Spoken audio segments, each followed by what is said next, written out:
Hello friends, welcome back to Grow Up Mantra. Grow Up Mantra में आपका हार्दिक स्वागत है। मैं आपका साथी अंकुर वर्मा आपसे जुड़ चुका हूं अपनी एक नई क्लास के साथ। जी हाँ साथियों, जो हमने अपना सीटेट 2022 के लिए तैयारी शुरू की है, क्रम शुरू किया है, तो उसी क्रम में आज हमारी सीडीपी यानी कि चाइल्ड डेवलपमेंट एंड पेडागोजी की क्लास 12 होगी। जी हाँ साथियों, अब तक हमने अपनी सीटेट की तैयारी के लिए सीडीपी में 11 क्लासेस कर ली है। अगर आपने वो क्लासेस अटेंड नहीं किए तो इसी वीडियो के डिस्क्रिप्शन बॉक्स में उनका लिंक है, आप जाकर के उन क्लासेस को अटेंड कर सकते हैं। साथ ही आपका ईवीएस जो है वो हमने अपना कंप्लीट कर दिया है, तो उन वीडियोस का भी आपको लिंक इसी वीडियो के लिंक के डिस्क्रिप्शन बॉक्स में मिल जाएगा, जहां से जाकर आप उनको भी अटेंड कर सकते हैं। तो साथियों, आज का हमारा टॉपिक है, जैसा कि आप देख पा रहे होंगे थंबनेल में, बुद्धि व बुद्धि के सिद्धांत। इंटेलिजेंस जो हमारा एक टॉपिक है जो सीटेट में शामिल किया गया है, इंटेलिजेंस या बुद्धि, जिसमें से कुछ क्वेश्चंस आते हैं। तो आज की अपनी इस क्लास में हम कवर करेंगे बुद्धि यानी कि इंटेलिजेंस चैप्टर को। इससे संबंधित जो भी महत्वपूर्ण क्वेश्चंस हो सकते हैं, आज की इस क्लास में इनके बारे में चर्चा करेंगे। तो चलते हैं फटाफट से आज के इस टॉपिक की तरफ। आज का टॉपिक बुद्धि यानी कि इंटेलिजेंस।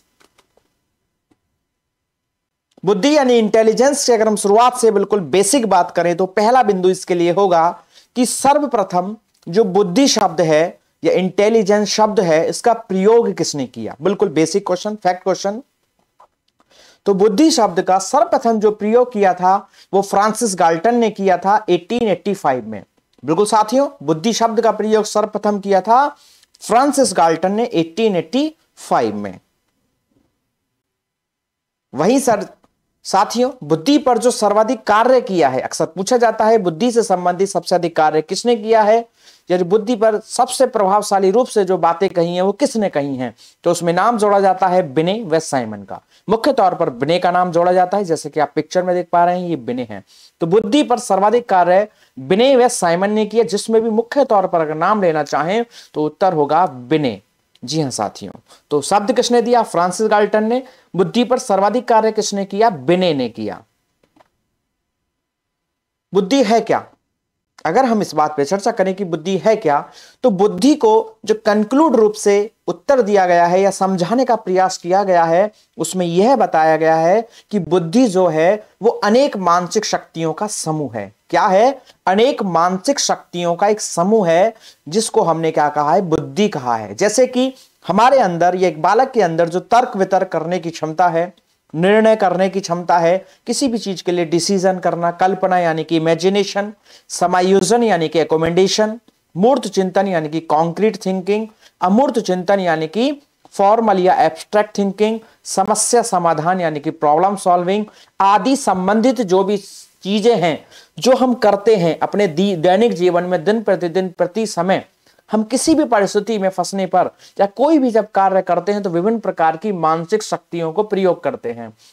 जब हमारे अंदर ऐसी क्षमताएं पैदा होने लगती हैं तो माना जाता है कि हमारा बौद्धिक विकास हो रहा है। और ये सभी चीजें किसके कारण हो रही हैं, हमारी बुद्धि के कारण हो रही हैं। अर्थात बुद्धि क्या है, बुद्धि जो है हमारा अनेक मानसिक शक्तियों का समूह है। और अभी इसको डिटेल में जानेंगे, इसकी एक एक विशेषता बुद्धि से संबंधित जो हमारे एग्जाम में क्वेश्चंस को भी रिलेट करती हैं। तो कहीं ना कहीं ये एग्जाम में क्वेश्चंस को भी बनाती हैं और हम इससे बुद्धि के कंप्लीट या डिटेल जानकारी भी जान पाएंगे। तो जानते हैं बुद्धि की विशेषताएं। तो पहली विशेषता बुद्धि की कि बुद्धि जो है वो व्यक्ति की जन्मजात एवं प्राकृतिक योग्यता या क्षमता है। कहने का मतलब है बुद्धि एक ऐसी क्षमता है जो बालक में जन्म से ही होती है, पैदा होने के साथ ही होती है। और जो चीजें साथियों जन्मजात होती हैं उनको हम प्राकृतिक कहते हैं, नेचुरल कहते हैं। और इसके साथ हम एक और शब्द भी जोड़ सकते हैं कि बुद्धि जो चीज जन्मजात है, प्राकृतिक है, तो उसको हम कह सकते हैं कि वो सार्वभौमिक भी होगी। अर्थात जो चीज जन्मजात है, बाई बर्थ हमारे अंदर है, तो वो प्राकृतिक कहलाएगी। और अगर प्राकृतिक ही है, जन्मजात ही है, तो क्या फिर ऐसा थोड़ी है कि किसी में होगी किसी में नहीं, तो वो तो सभी में होगी बिल्कुल। तो इसलिए बुद्धि हमारी कैसी क्षमता कही जाएगी, जन्मजात प्राकृतिक व सार्वभौमिक क्षमता है। अर्थात बालकों में जन्म से ही पाई जाती है, नेचुरल रूप से पाई जाती है और सभी में पाई जाती है। पहली विशेषता।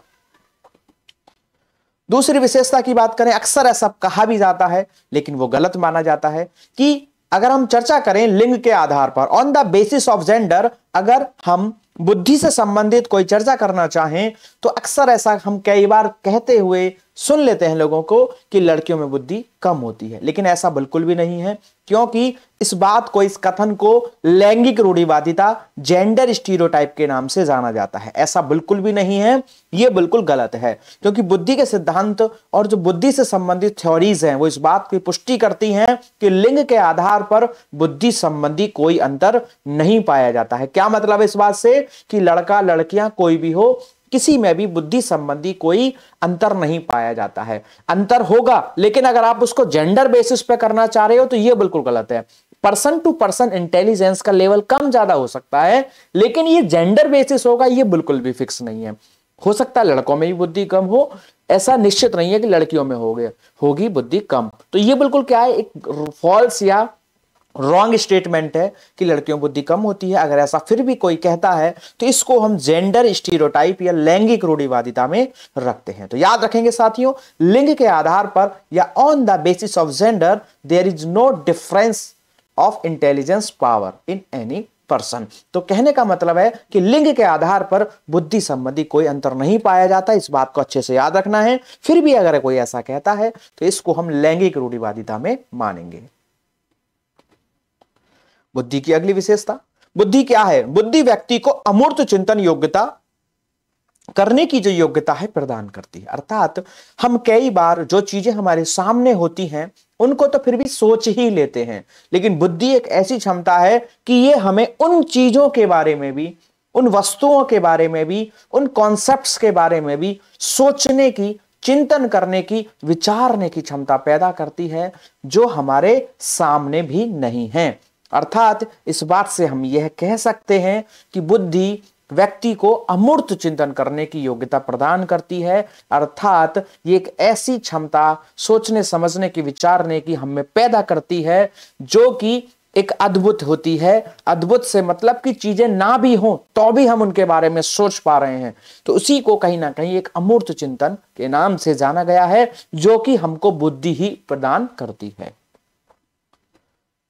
अगली विशेषता है कि बुद्धि व्यक्ति को नवीन परिस्थितियों से सामंजस्य करने का गुण प्रदान करती है। बिल्कुल साथियों, हम जब भी किसी समस्या का समाधान करते हैं या कोई भी कार्य करते हैं तो उस कार्य के अनुसार अपने आप को फिट करने में या हमको एडजस्टमेंट करने में या उसके अनुसार या अनुकूलन करने में जो हमको मदद करती है, जो सबसे सहायक क्षमता है हमारी, जो हमको उससे संबंधित ऐसी क्षमताओं को पैदा करती है जिसके कारण हम नवीन परिस्थिति में सामंजस्य कर पाते हैं, तो उसके पीछे मोस्ट रेस्पॉन्सिबल अगर कोई है तो वह हमारी बुद्धि होती है, हमारी इंटेलिजेंस होती है। अर्थात बुद्धि व्यक्ति को नवीन परिस्थितियों से सामंजस्य करने का गुण प्रदान करती है।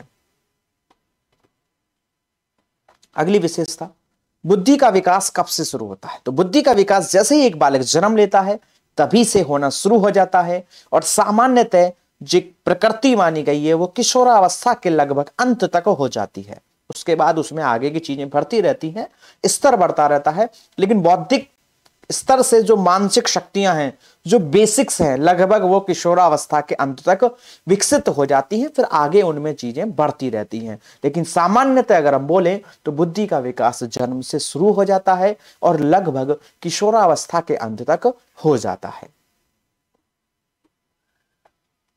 अगली विशेषता, बुद्धि पर वंशानुक्रम तथा वातावरण का विशेष प्रभाव पड़ता है। बिल्कुल साथियों, कुछ चीजें हमारी ऐसी होती है जो हमारे अंदर वंशानुगत होती हैं, जो हमारे माता पिता या पूर्वजों से हमको प्राप्त हुई हैं। तो कुछ ऐसी क्षमताएं, ऐसी चीजें भी हमारे अंदर होती हैं जिनके कारण भी हमारी बुद्धि पर प्रभाव पड़ता है, और कुछ वातावरणीय अर्थात हमारे आसपास के लोग, आसपास का माहौल, आसपास के लोगों का नजरिया, चीजों को करने का ढंग, जलवायु, पोषण आदि आदि चीजें भी हमारी बुद्धि को प्रभावित करती हैं। क्योंकि जैसे हमारे आसपास लोग होते हैं, हमारा सोचने समझने का, किसी कार्य को करने का ढंग आदि आदि उसी प्रकार से होता चलता है। और वंशानुगत अर्थात हमारी जो भी शारीरिक, मानसिक जो भी संरचनाएं, जो जेनेटिक्स हैं, अर्थात जो जीन्स हमको प्रभावित कर रहे हैं, उसके आधार पर भी कहीं ना कहीं हमारी बुद्धि प्रभावित होती है। अर्थात इस बात को कहने के लिए, इस बात से कहने से यह आशय है कि बुद्धि पर निश्चित तौर पर हमारे वंशानुक्रम तथा वातावरण का प्रभाव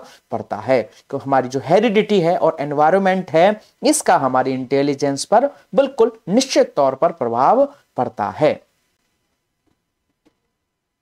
अगली विशेषता, बुद्धि व्यक्ति की कठिन परिस्थितियों और जटिल समस्याओं को सरल बनाती है। जब भी हम किसी परिस्थिति में फंसते हैं जो जटिल है, कॉम्प्लेक्स है, कठिन है, जैसा कि आप देख रहे हैं कैसे गुच्छा सा बना हुआ, धीरे धीरे वो कैसा सुलझता हुआ चला गया। तो बुद्धि बिल्कुल इसी प्रकार से कार्य करती है। जब आप अक्सर ईयरफोन आदि को यूज करके रखते हैं तो आप देखते हैं वो बिल्कुल उलझा हुआ मिलता है आपको हर बार, लेकिन आप उसको धीरे धीरे सुलझाते हैं ना। तो उसी प्रकार से बुद्धि भी ऐसा ही काम करती है कि उलझी हुई चीज को भी, जटिल समस्या को भी, कठिन परिस्थितियों को भी क्या बना देती है, एकदम सरल बना देती है। अर्थात हम किसी भी समस्या का जो समाधान कर पाते हैं, उन समस्याओं के समाधान निकाल पाते हैं, उनका हल निकाल पाते हैं, इसके पीछे कौन रेस्पॉन्सिबल होता है, हमारी बुद्धि होती है। कौन रेस्पॉन्सिबल होता है, हमारी बुद्धि होती है। तो अर्थात इस बात को हम स्पष्ट कर सकते हैं कि बुद्धि व्यक्ति की कठिन परिस्थिति और जटिल समस्याओं को सरल बनाती है। अगला है बुद्धि सीखने में सहायक होती है। बिल्कुल साथियों, ये तो बिल्कुल निश्चित है कि एक बुद्धि ही है जिसके कारण हम चीजों को समझते हैं, ग्रहण करते हैं, और जब तक हम चीजों को ग्रहण नहीं करेंगे तो अपने व्यवहार में लागू भी नहीं कर सकते। तो कहने का मतलब है जो हमारा व्यवहार परिवर्तन है, जो भी हम चीजें सीख रहे हैं, अपने व्यवहार में लागू कर रहे हैं, उन सब चीजों के पीछे मेन रूप से, मुख्य रूप से जो रिस्पॉन्सिबल है वो हमारी इंटेलिजेंस है, यानी कि बुद्धि है। अर्थात इस बात को हम निश्चित तौर पर कह सकते हैं कि बुद्धि हमें सीखने में सहायता प्रदान करती है या बुद्धि सीखने में सहायक होती है। अगली विशेषता, बुद्धि अंतर करने की क्षमता विकसित करती है। बिल्कुल, एक बुद्धि है जो हमें विश्लेषण, संश्लेषण आदि सभी चीजों की क्षमता पैदा करती है। बुद्धि ही है जिसके कारण हम एक किसी चीज के बिल्कुल सूक्ष्मतम बिंदुओं के बारे में भी सोच पाते हैं, चिंतन कर पाते हैं, या उनमें अंतर प्रदर्शित कर पाते हैं, ढूंढ पाते हैं, देख पाते हैं। अर्थात बुद्धि हमको एक ऐसी क्षमता उपलब्ध कराती है, या बुद्धि एक ऐसी क्षमता है जिसके आधार पर हम वस्तुओं में, किसी भी चीज में सूक्ष्मता से अध्ययन कर सकते हैं, या सूक्ष्मता से उन चीजों के बारे में सोच सकते हैं, या उनके बारे में डिफरेंस कर सकते हैं। तो बुद्धि बिल्कुल अंतर करने की क्षमता हमें विकसित करती है, इस बात को अच्छे से ध्यान रखना है। वहीं अगली विशेषता है कि बुद्धि हमको सही और गलत, नैतिक और अनैतिक आदि में अंतर करने की योग्यता देती है। बिल्कुल, बुद्धि है जो हमको अलाउ करती है कि हमको कौन सा काम करना चाहिए, कौन सा नहीं करना चाहिए, कौन सा सटीक रहेगा, कौन सा गलत रहेगा। हम सोचते विचारते हैं किसी भी कार्य को करने से पहले। क्यों सोचते हैं? क्योंकि हमारी बुद्धि ही है जो हमें उस काम को करने से संबंधित निश्चित तर्कों की तरफ अग्रसर करती है। तर्कों के आधार पर हम अपनी समस्याओं को समझ पाते हैं कि हमारी समस्या क्या है और इनके समाधान क्या हो सकते हैं। अर्थात बुद्धि ही हमें इस बात की क्षमता पैदा करती है हमारे अंदर कि हम सही और गलत का में से किसी एक का चुनाव कर सकें, या सही और गलत को चुन सकें, देख सकें, नैतिक और अनैतिक आदि चीजों को समझ सकें। तो अर्थात बुद्धि हमें सही और गलत, नैतिक और अनैतिक कार्यों में अंतर करने की योग्यता प्रदान करती है। बिल्कुल, बहुत ही मोस्ट इंपॉर्टेंट है आपका ये वाला पॉइंट। बिल्कुल याद रखना है कि जो हमारा संवेगात्मक उत्तेजना होती है, अर्थात जब इमोशंस या इमोशनली हम हाइपर होते हैं, तो उस समय क्या होता है, हमारी बुद्धि निष्क्रिय हो जाती है। कहने का मतलब है जो संवेग हैं, हमारे जो इमोशंस हैं, वो हमारी बुद्धि को प्रभावित करते हैं। कैसे प्रभावित करते हैं? ऐसा कहा जाता है, अक्सर आपने कहावत भी सुनी होगी, कि जब हमें खुश हो और हम क्रोध में हो तो हमें किसी से कोई बात नहीं करनी चाहिए या कुछ कहना नहीं चाहिए, क्योंकि अक्सर हम क्रोध में किसी से कुछ कह देते हैं या खुशी में किसी से कोई वादा कर देते हैं तो हमें बाद में पछताना पड़ता है। क्यों पछताना पड़ता है? क्योंकि जब हमारे ऊपर इमोशंस हावी होते हैं, हम बहुत ज्यादा खुश होते हैं, बहुत ज्यादा दुखी होते हैं, तो ये सभी क्या है, हमारे संवेग हैं, इमोशंस हैं। तो जब हमारे ऊपर इमोशंस हावी होते हैं तो हमारी बुद्धि जो है उस समय काम करना बंद कर देती है। तो अर्थात इस बात से स्पष्ट होता है कि संवेगात्मक उत्तेजना के समय हमारी बुद्धि क्या हो जाती है, निष्क्रिय हो जाती है, काम करना बंद कर देती है, या दूसरे शब्दों में कह सकते हैं कि संवेग हमारी बुद्धि को प्रभावित करते हैं। तो इसलिए ही कहा जाता है कि हमें कभी भी क्रोध में या ऐसी स्थिति में किसी से कुछ ज्यादा बोलना नहीं चाहिए, शांत रहना चाहिए। क्यों? क्योंकि इमोशंस जब हमारे ऊपर हावी होते हैं तो बुद्धि जो है क्या हो जाती है, निष्क्रिय हो जाती है, काम करना बंद कर देती है। तो बिल्कुल याद रखेंगे कि संवेगात्मक उत्तेजना के समय बुद्धि निष्क्रिय हो जाती है, अर्थात संवेग हमारी बुद्धि को प्रभावित करते हैं, इस बात को ध्यान रखना है। अगली विशेषता बिल्कुल महत्वपूर्ण, कि वैसे तो देखो अधिगम के सभी सिद्धांतों में बुद्धि का बहुत महत्व है। आप कुछ भी काम करते हैं, सीखते हैं, करते हैं, उनमें बहुत ही महत्व है। ये क्वेश्चन भी एग्जाम में आया हुआ। लेकिन जो हमारा अधिगम का सूझ का सिद्धांत है, यह अंतर्दृष्टि सिद्धांत है जो कोहलर द्वारा है, उसमें जो है बुद्धि को सर्वाधिक महत्व दिया जाता है, क्योंकि उसमें पूर्णतः काम कहीं ना कहीं किसका है? बुद्धि का ही है। तो याद रखेंगे, ये हमने जानी अपनी अधिगम की विशेषताएं। कुछ इसके कथन जान लेते हैं और फिर डायरेक्ट बात करेंगे इसके सिद्धांतों को। कथन की जो है या इसकी परिभाषाएं जान लेते हैं, बुद्धि से संबंधित थोड़ा और समझ में आ जाएगा कि बुद्धि है क्या। तो बिने कहते हैं बुद्धि है क्या? तो जो बिने कहते हैं कि बुद्धि 4 शब्दों में निहित है, अर्थात बुद्धि को स्पष्ट करने के लिए, समझाने के लिए 4 शब्द ही पर्याप्त हैं कि जो हमारा ज्ञान है, जो हमारा आविष्कार करने की क्षमता है, निर्देश है, वे आलोचना के आदि आदि क्षमताएं हैं, वही हमारी क्या है? बुद्धि है। वहीं वुडवर्थ कहते हैं कि बुद्धि जो है वो हमारी कार्य करने की क्षमता है। बिल्कुल, तो कार्य करने की क्षमता वुडवर्थ ने किसको कहा है? बुद्धि को कहा है। और टर्मन कहते हैं कि बुद्धि ही है जो हमें अमूर्त चिंतन करने की योग्यता प्रदान करती है। जैसा कि मैंने आपको बताया था, अमूर्त चिंतन, जब वस्तुएं सामने ना हो, हम उनके बारे में जब भी सोच सकें। थॉर्नडाइक कहते हैं कि सत्य को पहचानना ही, कि सत्य क्या है, सही क्या है, इसकी पहचान करना ही क्या है? बुद्धि है। या ये सब चीजें किसके कारण हो रही हैं? बुद्धि के कारण हो रही हैं। वहीं बकिंगम कहते हैं कि सीखने की जो शक्ति है वही बुद्धि है। सीखने की शक्ति ही बुद्धि है। ये किसने कहा है? बकिंगम ने कहा है। और वहीं बर्ट कहते हैं कि बुद्धि अच्छी तरह निर्णय करने, समझने एवं तर्क करने की योग्यता है। अर्थात जो हम किसी चीज के लिए समझते हैं, तर्क करते हैं, निर्णय लेते हैं, ये सभी चीजें हमारी किसके कारण होती हैं? बुद्धि के कारण होती हैं। कौन कह रहे हैं? बर्ट महोदय कह रहे हैं। और वहीं स्पीयरमैन कहते हैं कि बुद्धि एक तार्किक चिंतन है। अर्थात जब हम किसी भी चीज के लिए या किसी भी चीज पर तार्किक रूप से चिंतन करते हैं तो वही हमारी क्षमता बुद्धि कहलाती है। क्या कहलाती है? बुद्धि कहलाती है। चलते हैं टू द पॉइंट, बिल्कुल डायरेक्ट, जो अब हमारे एग्जाम के लिए डायरेक्ट काम करने वाला बिंदु है, बुद्धि के सिद्धांत। बिल्कुल याद रखेंगे, बहुत ही इंपॉर्टेंट बिंदु, ये बिल्कुल नहीं भूलना है हमें गलती से भी, क्योंकि हमारे इसमें से क्वेश्चन आते हैं। तो जानते हैं हमारे बुद्धि के सिद्धांत। पहला सिद्धांत है हमारा बुद्धि का एक तत्व का सिद्धांत, या इसको हम एक कारक सिद्धांत भी कहते हैं। तो बुद्धि का एक तत्व का सिद्धांत या एक कारक सिद्धांत जो है वो दिया था अल्फ्रेड बिने ने। बिल्कुल साथियों, इसको सबसे प्राचीन सिद्धांत भी माना जाता है। तो बुद्धि का जो सबसे पहला सिद्धांत दिया वो हमारा किसने दिया? अल्फ्रेड बिने ने दिया। कब दिया? 1911 में दिया। किस नाम से जाना गया? तो बुद्धि का एक तत्व का सिद्धांत, या कह सकते हैं बुद्धि का एक कारक सिद्धांत। किसने दिया? अल्फ्रेड बिने ने दिया। ये रही फैक्ट बिंदु इसका। अब जानेंगे कि इन्होंने अपने सिद्धांत में बुद्धि को एक तत्व का सिद्धांत कहने का क्यों जो प्रयास किया है, या क्यों कहा है कि बुद्धि का एक तत्व का सिद्धांत। तो चलते हैं, जानते हैं इस बात को। तो बिने का मानना है कि व्यक्ति के अंदर सभी मानसिक शक्तियां, जितनी भी मानसिक शक्तियां होती हैं हमारे अंदर, जैसा कि हम किसी चीज पर तर्क करते हैं, विचार करते हैं, किसी भी चीज का निर्णय करते हैं, कल्पना करते हैं, इमेजिनेशन करते हैं, अमूर्त चिंतन करते हैं, एब्स्ट्रैक्ट थिंकिंग करते हैं, समस्या समाधान करते हैं, जो भी चीजें हम कर रहे हैं वो सभी मिलकर एक तत्व के रूप में कार्य करते हैं। अर्थात ये सभी क्षमताएं एक ही चीज के रूप में काम कर रही हैं, या एक ही चीज के द्वारा ये संचालित हो रही हैं। और वही एक क्षमता ही क्या है? हमारी बुद्धि है। और उसी को इन्होंने कहा कि बुद्धि का एक तत्व। अर्थात एक बार पुनः जान लेते हैं इस बात को कि बिने का मानना है कि व्यक्ति के अंदर सभी मानसिक शक्तियां, जैसे तर्क शक्ति, विचार, निर्णय, कल्पना, अमूर्त चिंतन, समस्या समाधान आदि सभी मिलकर एक तत्व के रूप में कार्य करते हैं, अथवा यह सभी क्षमताएं एक तत्व द्वारा संचालित होती है, जिसे एक तत्व कहा जाता है। और जानते हैं इसको डिटेल में। बिने के अनुसार बुद्धि का इस एक तत्व का ही व्यक्ति के संपूर्ण शरीर पर नियंत्रण होता है अथवा जिम्मेदार होता है। बिने कहते हैं कि ये जो एक तत्व है, इसी के कारण हम अपनी संपूर्ण प्रक्रियाओं को, अपने जीवन में जो भी कुछ कर रहे हैं, जो भी क्षमताएं हमारे अंदर हैं, वो सब कुछ इसी एक तत्व के कारण ही होती हैं।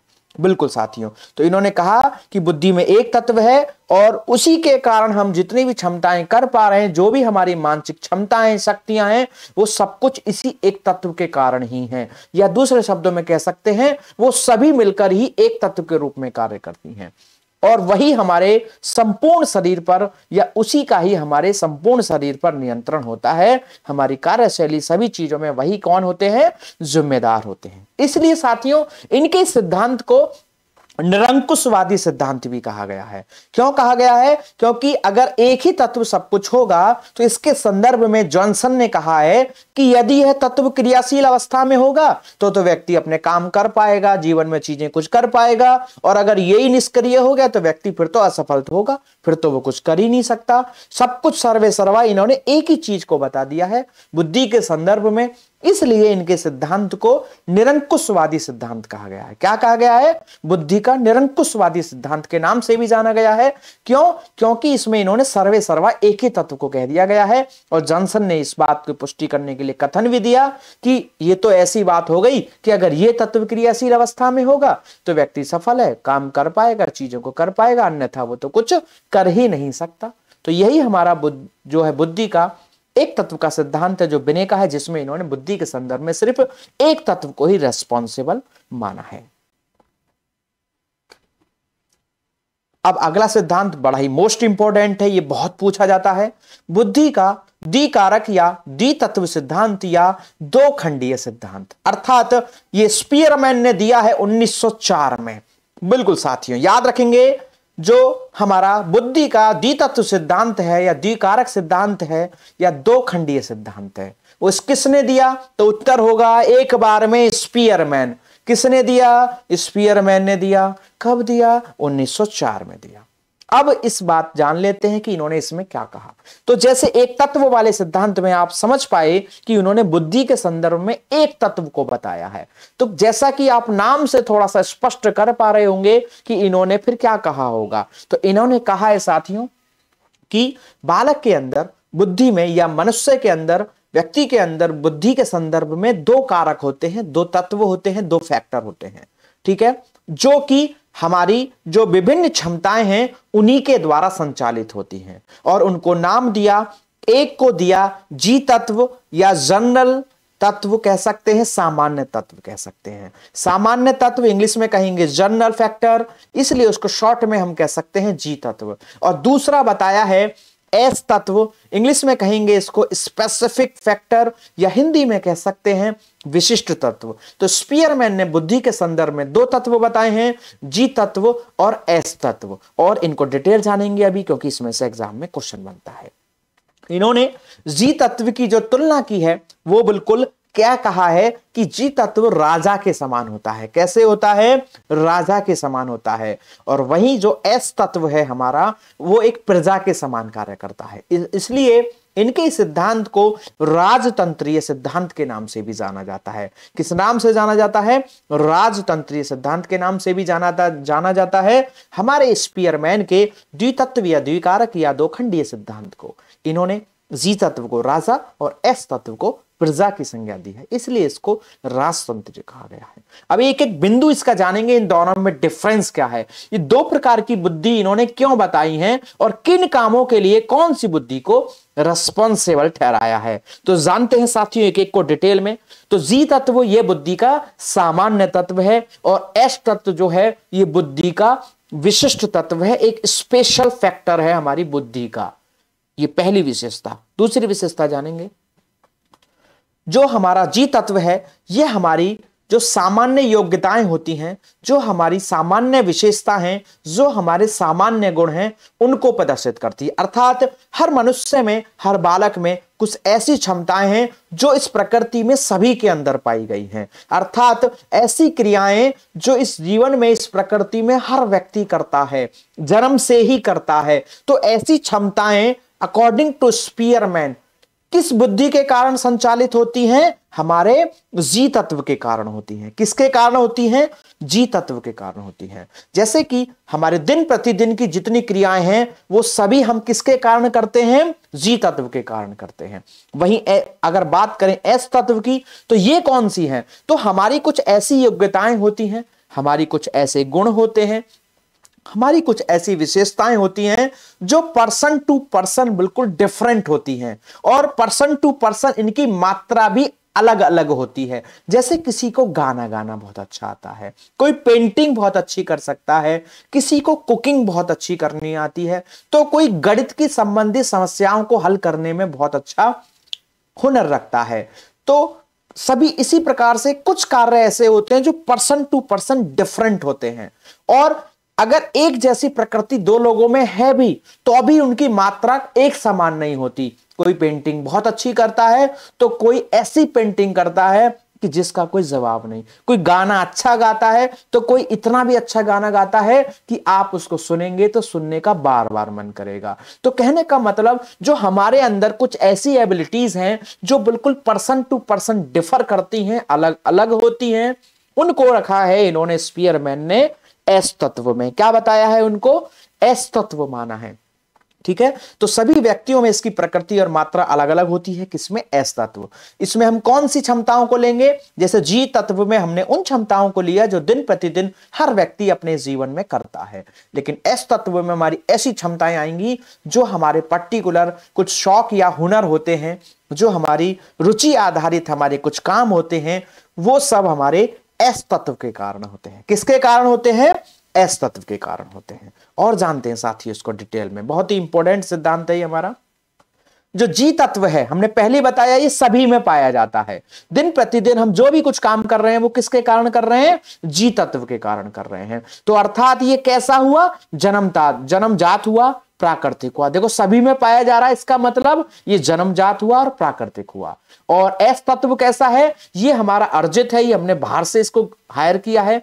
हायर करने से मतलब है कि जब हम अपने आसपास की चीजों से बिहेवियर करते हैं और कुछ चीजें हमें अच्छी लगती है, हमें उसमें रुचि पैदा होती है, तो हम उसमें कार्य करने का अधिक प्रयास करते हैं, बार बार उन चीजों को करने का प्रयास करते हैं। तो इसलिए इसको अर्जित कहा गया है, वातावरणीय कहा गया, अर्थात इसको हम बाहर से ग्रहण करते हैं। ठीक है, तो जी तत्व हमारा कैसा है? जन्मजात है, प्राकृतिक है, और वही हमारा एस तत्व वातावरणीय है या एक अर्जित तत्व है। वहीं अगली विशेषता जी तत्व के अगर संबंध में बात करें तो यह तत्व व्यक्ति के सभी मानसिक कार्यों में पाया जाता है। हम जो भी इस प्रकृति में कार्य करते हैं सभी में जी तत्व पाया जाता है, और एस तत्व हमारे कुछ स्पेशल या विशिष्ट कार्यों में ही पाया जाता है जो पर्सन टू पर्सन डिफर करते हैं। और इसी की एक और विशेषता जानेंगे, अंतिम विशेषता। जो जी तत्व है और एस तत्व है, इसके संबंध में कहा जाता है कि जिस बालक में जितने अधिक जी तत्व होंगे, अर्थात अगर हमारे अंदर जी तत्व अधिक है तो कहीं ना कहीं हमें जीवन में उतनी ही जल्दी सफलता प्राप्त होती है, क्योंकि जी तत्व होने से हमें सभी चीजों की अच्छी अच्छी जानकारी रहेगी। तो जितना हम अधिक चीजों के बारे में ज्यादा जानते हैं तो हमारी एक संभावना अधिक होती है जीवन में जल्दी सफलता प्राप्त करने की। एस तत्व वाले भी सफल होंगे, लेकिन उनको बिल्कुल अपनी उसी प्रकृति के कार्य में ही सफलता मिलती है, और लेकिन बड़ी सफलता एस तत्व वालों को मिलती है। जी तत्व वालों को जल्दी मिलती है और एक सामान्य सफलता मिल जाती है। एस तत्व वालों को थोड़ी देर से मिलेगी, पर्टिकुलर उसी क्षेत्र में मिलेगी, और लेकिन संभावना पूरी होती है, एस तत्व वाले को एक बड़ी सफलता मिलती है। तो याद रखेंगे जी तत्व, इस तत्व बालक जी तत्व के संदर्भ में कि इस बालक में जितने अधिक जी तत्व होते हैं वह बालक जीवन में उतनी ही जल्दी सफलता को प्राप्त करता है, और जिस बालक में जिस प्रकृति का एस तत्व होता है वह बालक जीवन में उसी प्रकृति के कार्य में सफलता को प्राप्त करता है। स्पीयरमैन ने साथियों सामान्य योग्यता पर अधिक बल दिया है, और इन्होंने इसको मानसिक ऊर्जा के नाम से भी कहा है। तो याद रखेंगे स्पीयरमैन ने जी तत्व और एस तत्व दिए। बिल्कुल उम्मीद है कि आपको अच्छे से समझ में आया होगा। एक इंपॉर्टेंट बिंदु है ये अधिगम के सिद्धांतों के संदर्भ में स्पीयरमैन का सिद्धांत। तो याद रखेंगे स्पीयरमैन ने जी और एस तत्व दो तत्व बताए हैं। जी जन्मजात और प्राकृतिक और सार्वभौमिक है, एस तत्व हमारा अर्जित और वातावरणीय है, और जी तत्व हमारा सभी मानसिक कार्यों में पाया जाता है, और जो हम दैनिक जीवन में काम करते हैं सभी वो जी तत्व के कारण है। और एस तत्व हमारी एक अलग अलग प्रकृति, रुचि और हमारी इच्छाओं के अनुसार जो हमें विकसित है, जो हमारे शौक या हुनर हैं वो हमारे एस तत्व को प्रदर्शित करते हैं, और यह प्रत्येक व्यक्ति में अलग अलग इसकी प्रकृति होती है और अलग अलग इसकी मात्रा पाई जाती है। स्पीयरमैन ने सामान्य योग्यता को अधिक बल दिया है और इसे इस मानसिक ऊर्जा भी कहा है। उम्मीद करता हूं आपको अच्छे से समझ में आया होगा स्पीयरमैन का सिद्धांत। चलते हैं जानते हैं अगला सिद्धांत, बुद्धि का क ख का सिद्धांत, जो कि हैब ने दिया है। इसको A and B theory of intelligence के नाम से भी जाना जाता है, जो हैब ने दी है। साथियों, यह बुद्धि का सबसे नया सिद्धांत माना जाता है। हैब की सिद्धांत को अगर हम समझने का प्रयास करें तो इसके संदर्भ में बस मैं इतना कहना चाहूंगा कि अगर आपने स्पीयरमैन के सिद्धांत को अच्छे से जाना तो आप निश्चित तौर पर इसको एक बार में आसानी से समझ जाएंगे, क्योंकि इनका जो सिद्धांत है वो बिल्कुल स्पीयरमैन के सिद्धांत से मैच करता है। वहां पर उन्होंने जी तत्व और एस तत्व कहा है और इन्होंने इसको थोड़ा सा अंतर करते हुए जी और एस के स्थान पर क और ख तत्व बना दिए हैं, या ए तत्व या बी तत्व जोड़ दी हैं। जो क तत्व है, जो हैब का क तत्व है, उसकी तुलना बिल्कुल जी तत्व के समान की गई है, सामान्य तत्व के समान की गई है, और जो ख तत्व है उसकी विशेषता बिल्कुल स्पीयरमैन के एस तत्व यानी कि विशिष्ट तत्व के समान की गई है। इन्होंने कहा है कि जो जी तत्व है और यानी कि इनके अनुसार जो अब क तत्व बन चुका है कि एक जन्मजात प्रकार की बुद्धि है, अर्थात यही बात स्पीयरमैन ने भी कही है। और जो इनका ख तत्व है जो कि स्पीयरमैन के अनुसार एस तत्व है वो वातावरणीय है। तो बिल्कुल सारी बातें मैच करती हैं। इस आधार पर हम स्पष्ट कर सकते हैं कि हैब का सिद्धांत जो है बुद्धि का ए एंड बी या क ख का सिद्धांत है। इसमें इन्होंने बुद्धि के दो तत्व बताए हैं जिनको क तत्व और ख तत्व के नाम से बताया है। और इनकी अगर विशेषताओं की बात करें तो जो भी हमारी विशेषताएं स्पीयरमैन के सिद्धांत की हैं, उनके सिद्धांत के अनुसार विशेषताओं की हैं बुद्धि के संदर्भ में, वो सभी विशेषताएं इन्हीं क तत्व और ख तत्व के लिए भी जोड़ी जाएंगी। उम्मीद है कि आपको यह भी अच्छे से समझ में आया होगा। चलते हैं अपने अगले बिंदु की ओर। साथियों, इसी के साथ आपसे निवेदन करना चाहूंगा कि अगर आपको चीजें अच्छे से समझ में आ रही हैं तो प्लीज हमारे चैनल ग्रो अप मंत्रा को सब्सक्राइब करें, वीडियो को लाइक करें और साथ ही वीडियो को थोड़ा सा शेयर भी करें ताकि और लोग भी इससे जुड़ सकें। तो आपका इस हमारे चैनल ग्रो अप मंत्रा में बहुत बहुत आपसे निवेदन है कि चैनल को प्लीज सब्सक्राइब भी करें और लोगों को थोड़ा सा शेयर भी करें ताकि और लोग भी इससे जुड़ सकें, क्योंकि आगे हम भी इसी प्रकार से आपके लिए और भी अच्छी अच्छी वीडियोस को लाते रहें। तो जानते हैं अपना अगला बुद्धि का सिद्धांत, बुद्धि का त्रितंत्र या त्रिचापीय या त्रिघटकीय सिद्धांत। साथियों, मैंने एक एक बुद्धि के सिद्धांत के कई कई नामों से आपको इसको परिचित कराने का प्रयास कर रहा हूं, क्योंकि एग्जाम में कई बार हम जो नाम पढ़ते हैं उसके अतिरिक्त अन्य नाम आ जाते हैं और हम कंफ्यूज कर जाते हैं कि कौन सा सिद्धांत आ गया। तो बिल्कुल भी घबराना नहीं है, मैं आपको एक एक सिद्धांत के कई कई नामों से परिचित करा रहा हूं। तो बुद्धि का जो त्रितंत्र का सिद्धांत है या त्रिचापीय सिद्धांत है या त्रिघटकीय सिद्धांत है, उसको किसने दिया? तो इसका आंसर होगा रॉबर्ट स्टर्नबर्ग, जो कि अमेरिका से संबंधित है। तो किसने दिया बुद्धि का त्रितंत्र या त्रिचापीय या त्रिघटकीय सिद्धांत? तो उत्तर होगा स्टर्नबर्ग, अमेरिका से संबंधित हैं, उन्होंने दिया। किसने दिया? स्टर्नबर्ग ने दिया। इनके अनुसार बुद्धि क्या है अब जानते हैं। तो देखो, जैसा साथियों पहले नाम से समझते हैं, त्रितंत्र यानी कि तीन चीजें बताई हैं इन्होंने अपनी बुद्धि के संदर्भ में। इन्होंने बुद्धि के संदर्भ में तीन चीजों को जोड़ा है। जानते हैं इसके बारे में डिटेल में। स्टर्नबर्ग के अनुसार बुद्धि क्या है? तो इन्होंने कहा बुद्धि वह योग्यता है जिससे व्यक्ति अपनी पर्यावरण के प्रति अनुकूलित होता है, अर्थात एक ऐसी क्षमता जो हमें अपने आसपास के लोगों के साथ एडजस्ट करने में, समायोजन करने में, अनुकूलन करने में, एडप्टेशन करने में क्या करती हो? मदद करती हो। वही क्या है हमारी ऐसी योग्यता ही क्या है? हमारी बुद्धि है। तो याद रखेंगे, बुद्धि का त्रितंत्र या त्रिचापीय या त्रिघटकीय सिद्धांत स्टर्नबर्ग के अनुसार कहता है कि बुद्धि क्या है? तो बुद्धि हमें अपने पर्यावरण के प्रति अनुकूलन करने की एक क्षमता है या योग्यता है। अपने तथा अपने समाज और संस्कृति के उद्देश्यों की पूर्ति करता है, अर्थात हम अपने समाज और संस्कृति के जो उद्देश्यों की पूर्ति कर पाते हैं उसके संदर्भ में स्टर्नबर्ग ने कहा है कि उसके पीछे कौन रेस्पॉन्सिबल है? तो हमारी बुद्धि रेस्पॉन्सिबल है। ठीक है, तो पूर्ति हेतु पर्यावरण के कुछ पक्षों का चयन करता है और उन्हें परिवर्तित करता है। किसके माध्यम से? बुद्धि के माध्यम से। और इन्होंने बुद्धि के संदर्भ में क्या कहा कि बुद्धि जो है वो तीन चीजों से मिलकर बनी है। उनके नाम है आपके सामने। उन्होंने अपने सिद्धांत में बुद्धि के तीन तंत्र बताए हैं। कहा है कि हमारी तीन प्रकार की बुद्धि होती है: संदर्भात्मक बुद्धि, घटकीय बुद्धि और सृजनात्मक बुद्धि। संदर्भात्मक यानी कि कॉन्टेक्चुअल इंटेलिजेंस, घटकीय बुद्धि यानी कि कंपोनेंटल इंटेलिजेंस और सृजनात्मक बुद्धि यानी कि एक्सपेरिमेंटल इंटेलिजेंस। तो जानते हैं साथियों थोड़ा सा इनके बारे में, ये क्या है? इन बुद्धियों को इन्होंने नाम जो दिया है ये कौन सी बुद्धि है?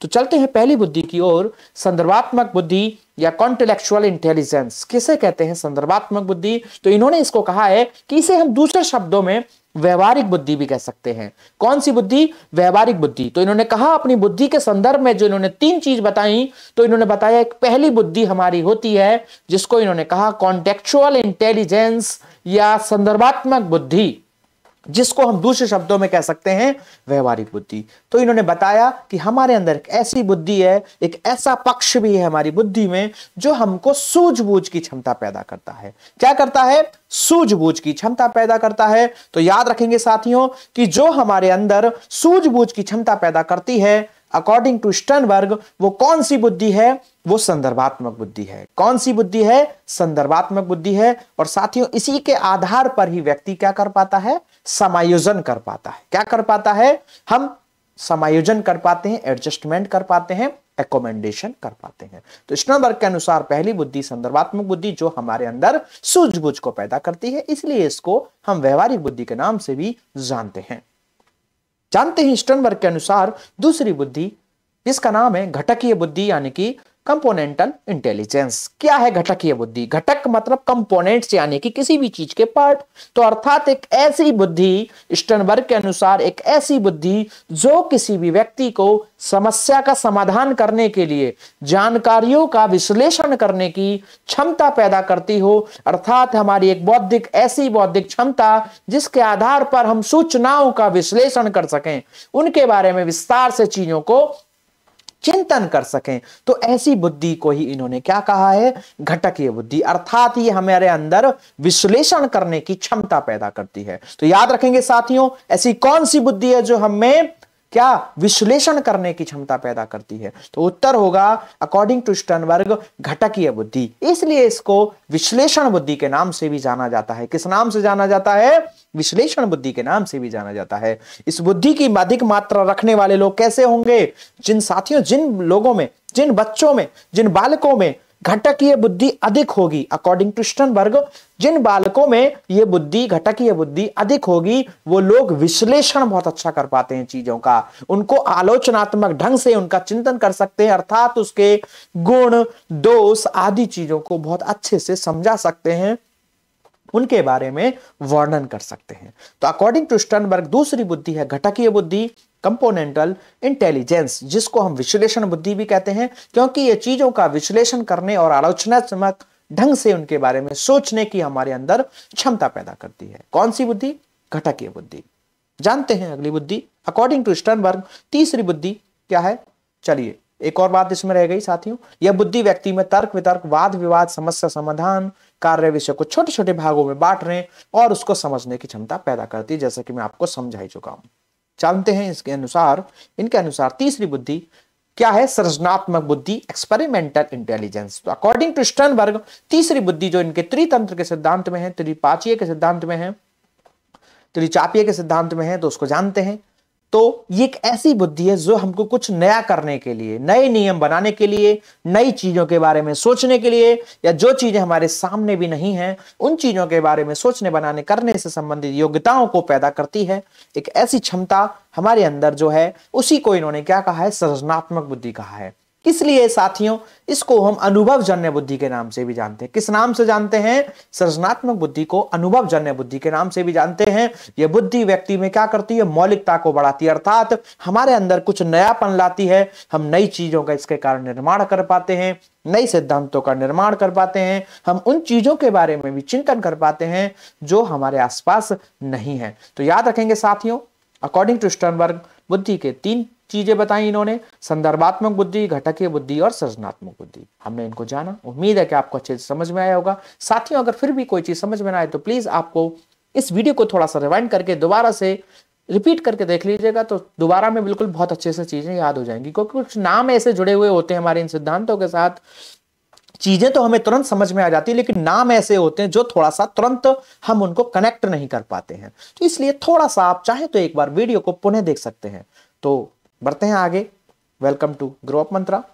ग्रो अप मंत्रा में आपका स्वागत है। चलते हैं अगले बिंदु की तरफ। बीच बीच में साथियों इसलिए मैं आपको ग्रो अप मंत्रा का नाम दे रहा हूं, कुछ लोग हमारे वीडियोस को क्या कर रहे हैं? डाउनलोड करके अपने अपने चैनल्स पर डालने का आजकल काम कर रहे हैं, जिस कारण से वो हमारा लोगो और नीचे हमारा जो एडवर्टाइजमेंट है, जो भी हमारी चीजें हैं, उनको छुपा करके हमारी वीडियो को डाल रहे हैं। इसलिए मैं बीच बीच में अब चैनल का नाम लेना मैंने शुरू कर दिया है, ताकि आप लोग ऑथेंटिक ऑफिशियल चैनल को ही विजिट करें ताकि आपको अच्छी अच्छी और सटीक जानकारी मिल सके।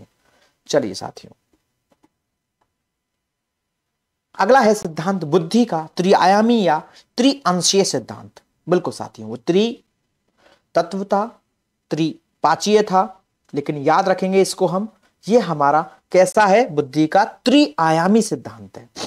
ठीक है, तो त्रितंत्र था, ये त्रिआयामी सिद्धांत है। इसको त्रिअंशीय सिद्धांत के नाम से भी जाना जाता है, जो कि किसने दिया, गिलफोर्ड ने दिया। बड़ा इंपॉर्टेंट सिद्धांत है। बिल्कुल साथियों, सिद्धांत तो हमारे बुद्धि के बहुत सारे हैं, लेकिन मैंने इस क्लास में आपको बिल्कुल महत्वपूर्ण बुद्धि, जो भी बुद्धि के सिद्धांत है, सिर्फ उन्हीं पर चर्चा कर रहा हूं, क्योंकि वरना बहुत सारी चीजें हो जाएंगी, एग्जाम के हिसाब से आपको बहुत समस्या हो जाएगी।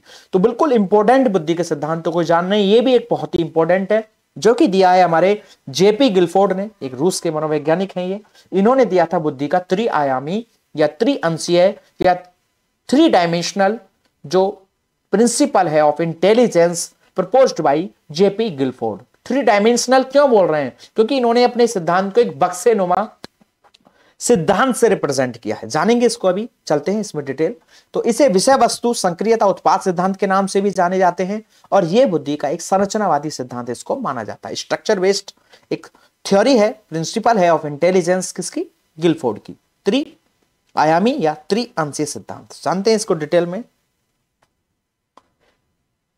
सन 1967 में गिलफोर्ड ने एक मॉडल दिया, डिब्बे नुमा संरचना का मॉडल। बिल्कुल साथियों, बॉक्स जैसा, थ्री डायमेंशनल मतलब जिसमें लेंथ हो, ब्रेथ हो और हाइट भी हो। एक बॉक्स जो होता है वो थ्री डायमेंशनल होता है, इसमें लेंथ भी है, ब्रेथ भी और हाइट भी है, इसलिए इनके सिद्धांत को कहीं ना कहीं त्रिआयामी सिद्धांत से नाम से जाना जाता है। इन्होंने अपने इसके सिद्धांत में संदर्भ में तीन वस्तुओं को या तीन आयामों को जोड़ा है। तो तीन आयाम कौन कौन से हैं, विषय वस्तु, सक्रियता और उत्पाद। इसको डिटेल बहुत ज्यादा नहीं जानेंगे, इसमें एग्जाम में क्वेश्चन नहीं बनता है, बस मोटे मोटे तौर पर उन्हीं बिंदुओं को चर्चा करेंगे जो हमारे एग्जाम में क्वेश्चंस बनाते हैं। तो विषय वस्तु, सक्रियता और उत्पाद को इन्होंने इसमें जोड़ा है।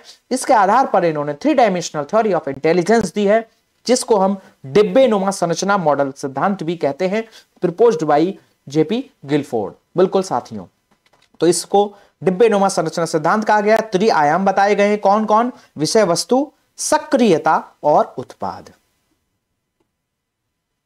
इस सिद्धांत को 4 × 5 × 6 = 120, 4 × 5 × 6 = 120 के सिद्धांत के नाम से भी जाना जाता है, क्योंकि जो आपके विषय वस्तु, संक्रियता, उत्पाद है, इनके अंदर भी कुछ पार्ट्स बताए इन्होंने, 4, 5, 6, और उन सभी का मल्टीपल होता है 120। अर्थात इन्होंने अपने सिद्धांत के आधार पर कहा कि जो हमारी बुद्धि है वो कैसी है, एक बड़े डिब्बे के समान है। कैसी बुद्धि होती है हमारी, एक बड़े डिब्बे के समान है, जिसमें छोटे छोटे 120 डिब्बे रखे हुए हैं या डिब्बे होते हैं, इसलिए इनके सिद्धांत को डिब्बे नुमा कहा गया है। और इन्होंने अपनी बुद्धि के संदर्भ में जब प्रारंभ में अपना सिद्धांत दिया था तो कहा था कि बुद्धि में कितने तत्व होते हैं, 120 छोटे छोटे तत्व हैं। वो तीन तत्व हैं, उनके आधार पर उन्होंने छोटे छोटे बॉक्सों के रूप में उनको डिवाइड करके बताया। तो पूछा जाता है 120 का तत्वों का या खंडों का सिद्धांत किसने दिया, तो भी उस उत्तर हमारा क्या होगा, गिलफोर्ड होगा। तो इन्होंने कहा बुद्धि कैसी है हमारी, एक बड़े डिब्बे के समान है, जिसमें 120 छोटे छोटे डिब्बे बताए गए। जैसे एक किसी कार्टून या बड़े सी बॉक्स में अगर समझो 120 छोटे छोटे बिस्किट के पैकेट रखे हुए हैं और फिर इस बॉक्स को बंद कर दिया जाए, तो कुछ समझो उसी प्रकार से हमारी क्या होती है, बुद्धि होती है, अकॉर्डिंग टू गिलफोर्ड। तो इसी को इन्होंने कहा कि एक बुद्धि जो है हमारी बड़े डिब्बे के समान है और उसमें 120 छोटे छोटे डिब्बे बताए गए। इसको एक 4 × 5 × 6 = 120 के नाम से भी जाना जाता है। तो इन्होंने प्रारंभ में जब अपना सिद्धांत दिया तो इन्होंने बताया कि बुद्धि जो है एक बड़े डिब्बे के समान है, उसमें कितने छोटे छोटे डिब्बे हैं, 120 हैं। वहीं बाद में इसमें इन्होंने संशोधन भी किया है, 1977 में कहा कि नहीं, 5 × 5 = 5 × 5 × 6 = 105 खंड है। फिर बोले नहीं, 1988 में आए, फिर बोले कि नहीं, 6 × 5 × 6 = 180 खंड है। तो वर्तमान में इनके अनुसार बुद्धि में कितने हैं, 180 खंड है, लेकिन 180 150 एग्जाम में नहीं पूछे जाते। बस आपको इतना याद रखना है, बुद्धि में 120 तत्व है। अकॉर्डिंग टू जेपी गिलफोर्ड, बुद्धि का त्रिआयामी या त्रिअंशीय या थ्री डायमेंशनल सिद्धांत कहता है कि बुद्धि में तीन चीजें हैं, विषय वस्तु, सक्रियता और उत्पाद, और इन्हीं के सिद्धांत को डिब्बे नुमा संरचना मॉडल के सिद्धांत के रूप में भी जाना जाता है। चलिए अगला सिद्धांत है बुद्धि का बहुआयामी या बहुबुद्धि या 7 आयामी सिद्धांत। साथियों सी टेट के लिए सबसे ज्यादा मोस्ट मोस्ट मोस्ट इंपॉर्टेंट जो बुद्धि का सिद्धांत है वो यही, क्योंकि साथियों हमारे अगर हम सिलेबस को देखें सी टेट के तो उसमें जो हार्वर्ड गार्डनर का सिद्धांत है बुद्धि का बहुआयामी सिद्धांत, ये बिल्कुल नाम से लिखा हुआ है। तो ये सिद्धांत बिल्कुल आपको भूलना नहीं है। निश्चित तौर पर बुद्धि चैप्टर के संदर्भ में इनके सिद्धांत से तो क्वेश्चन आना ही आना है। बाकी हमने चीजों को जाना क्योंकि वो बुद्धि चैप्टर से रिलेट करते हैं, कनेक्ट करते हैं, इंपॉर्टेंट बिंदु हैं, लेकिन बिल्कुल भी हमें बुद्धि का मल्टी डायमेंशनल थ्योरी, जो मल्टीपल डायमेंशनल जो हमारा सिद्धांत है बुद्धि का, इसको हम बिल्कुल भी इग्नोर नहीं करेंगे। तो बुद्धि का बहुआयामी या बहुबुद्धि सिद्धांत या 7 आयामी सिद्धांत, क्योंकि जब इन्होंने प्रारंभ में सिद्धांत दिया था तो इसमें 7 इन्होंने चीजों को बताया था, हालांकि वर्तमान में इसमें 9 है, बाद में 2 और जोड़े हैं।